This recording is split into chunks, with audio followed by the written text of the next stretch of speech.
የኦሎምፒክ ብሔራዊ ቡድኑ በሁለት ሳምንታት ዝግጅት ሊጀምር ነው ሲሉ ዋና ጸሐፊው አስታወቁ።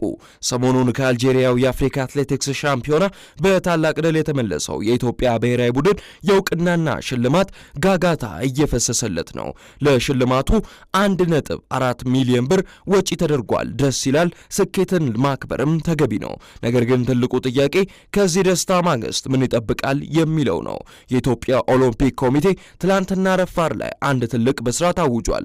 ለመጀመሪያ ጊዜ በአፍሪካ ምድር ሴኔጋል ዳካር ለሚካሄደው የዓለም ወጣቶች ኦሎምፒክ ለ2028 የሎስ አንጀለስ ኦሎምፒክ የብሔራዊ ቡድን ስብስብ በሁለት ሳምንታት ውስጥ ወደ መደበኛ ዝግጅት ይገባል ብሏል። የኮሚቴው ምክትል ዋና ጸሐፊ አቶ ገዛኝ ወልዴ እንደ እውነት በግልጽ ተናግሯል።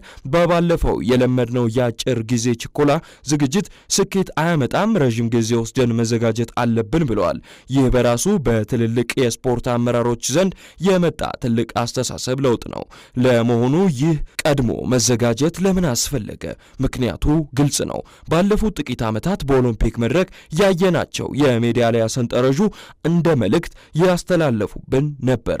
በ10 ሺና በ5 ሺህ ሜትር በብቻ ተደግፎ መጓዝ ዋስትና መሆኑ አብቅቷል። ዘንድሮ ግን በአፍሪካ ሻምፒዮና ላይ ያየነው ነገር የተለየ ተስፋ ሰጥቶናል። በታሪካችን ብዙም ባለመድናቸው በአጭርና በመካከለኛው ርቀቶች ላይ አዳዲስ ወጣቶች ድንቅ ብቃት አሳይቷል። ኦሎምፒክ ኮሚቴው እነዚህን አትሌቶች ይዞ 4 ዓመታት ሙሉ ድጋፍ ካደረገ በሎስ አንጀለስ የኢትዮጵያ የድል ባንዲራ በረዥም ርቀት ብቻ ሳይሆን በአጭር ርቀትም የመውለብለብ እድሉ ከፍተኛ እንደሆነ ፍንጭ አይተናል። አትሌቶችና አሰልጣኞች እየተመረጡ ነው።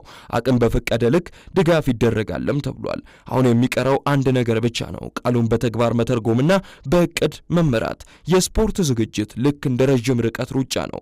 መጀመሪያ ላይ ጉልበትም በአግባቡ የቆጠበና ቀድሞ መስመር የያዘ መጨረሻ ላይ ያሸንፋል። የኮሚቴው የሁለት ሳምንታት ቀጠሮ ወደ ሜዳ ሲቀየር ለማየት እንጓጓለን። መላክ ወልደ ሰንበት ነበርኩኝ። ቸር ቆዩልን።